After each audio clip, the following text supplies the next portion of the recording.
Добър ден, драги приятели. Българи. Колко сте българи, не знам.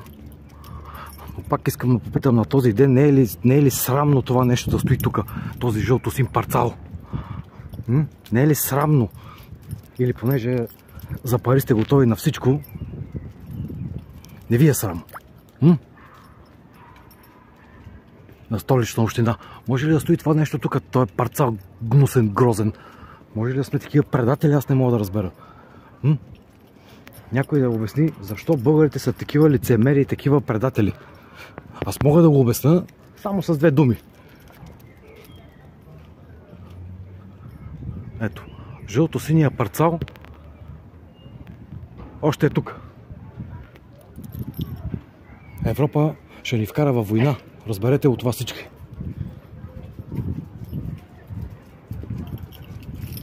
Улица Московска.